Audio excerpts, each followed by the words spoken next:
नमस्ते दोस्तों, मेरा नाम रोहिणी है। लविंग साइकिल चैनल में आपका स्वागत है। दोस्तों, अगर आपने मेरे चैनल को सब्सक्राइब नहीं किया है तो कृपया मेरे चैनल को सब्सक्राइब कर लीजिए।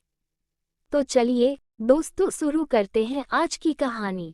दोस्तों, आज के कहानी का शीर्षक है गौतम बुद्ध को कैसे मिली ज्ञान। राजा के यहाँ बुद्ध का जन्म हुआ।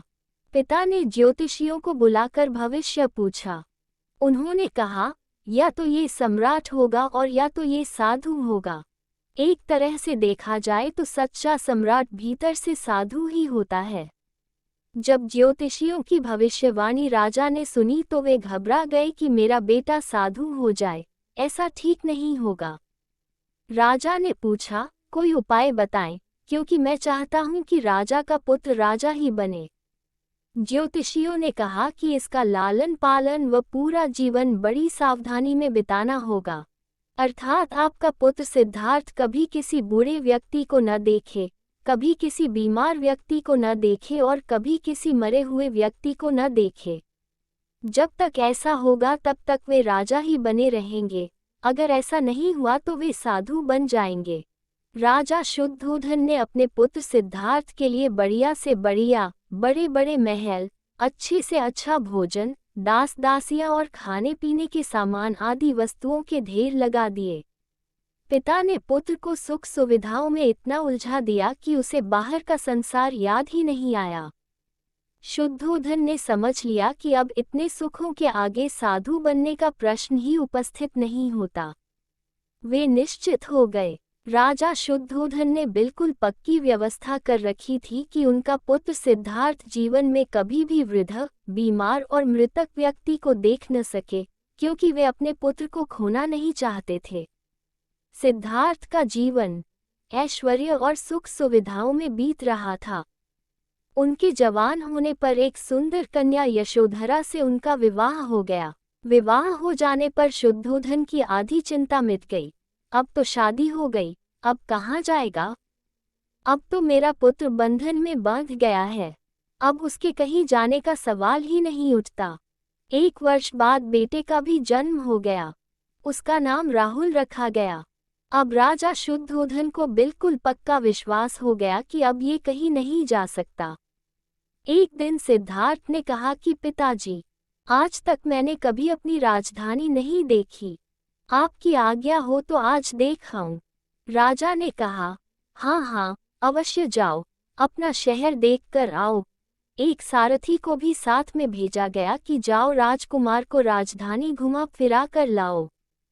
फिर भी राजा ने चाक चौबंद इंतजाम कर रखा था कि कहीं चूक न हो जाए। सिद्धार्थ के लिए राजधानी के प्रमुख मार्ग खूब सजाए गए थे, पर घूमते घूमते सिद्धार्थ ने थोड़ा उल्टा मार्ग ले लिया।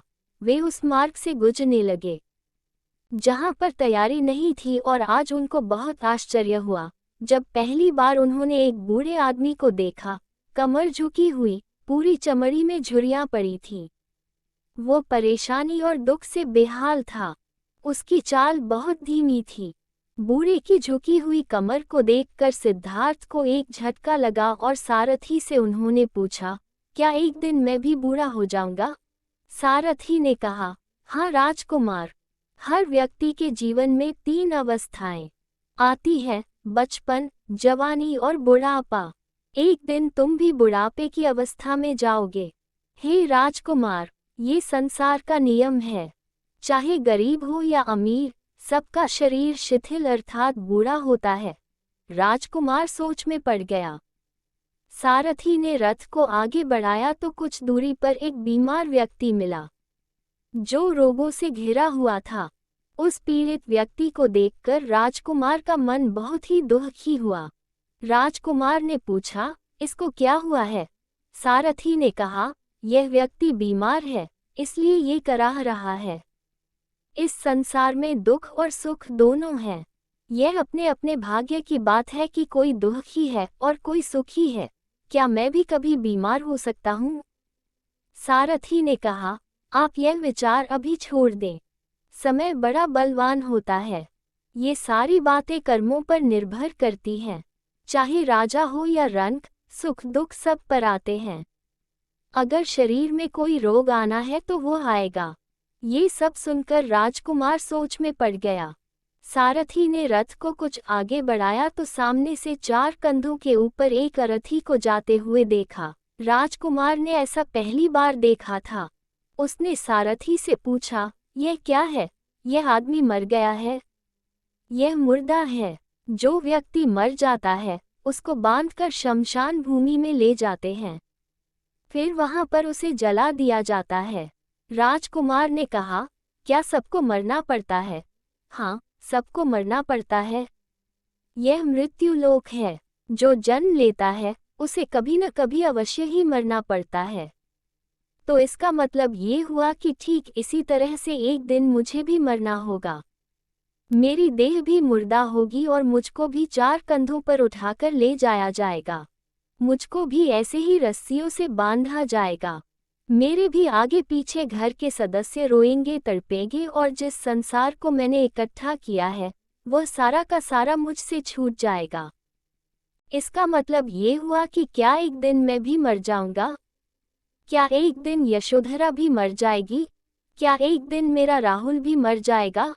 सारथी ने कहा, हाँ राजकुमार, एक दिन मैं भी मरूंगा, आप भी मरेंगे, यशोधरा भी मरेगी और राहुल भी मरेगा, क्योंकि यह सब मरने के लिए ही पैदा होते हैं। उस रात सिद्धार्थ सो न सके। सोचने लगे कि क्या संसार में इतना दुख है, रोग है, बुढ़ापा है, और ऐसे में मैं खा पी कर कैसे जी सकता हूँ? नहीं नहीं, ऐसा मुझसे नहीं हो सकता। मुझे खोजना होगा उस तत्व को जो दुख, पीड़ा और शोक से रहित हो, जो भय, भ्रम और भूल से परे हो, जो अनंत आनंद से भरा हो, जिसे पाकर फिर और कुछ पाने की इच्छा न हो। सिद्धार्थ वैराग्य के शिखर तक पहुंच चुके थे। बस उसी रात को उन्होंने घर छोड़ दिया। सारथी से कहा कि नगर की सीमा से दूर ले चलो। नगर के बाहर पहुंचकर सारथी को लौटा दिया। फिर कई दिनों तक वन में चलते गए। एक घने पीपल के वृक्ष के नीचे आसन लगाकर ध्यान में लीन हो गए। दोस्तों, आपको ये कहानी कैसी लगी कमेंट में ज़रूर बताना। अगर यह कहानी आपको पसंद आई हो तो लाइक शेयर ज़रूर करना, और अगर मेरे चैनल पर पहली बार आए हो तो दोस्तों मेरे चैनल को सब्सक्राइब कर लीजिए। पूरी कहानी सुनने के लिए धन्यवाद दोस्तों।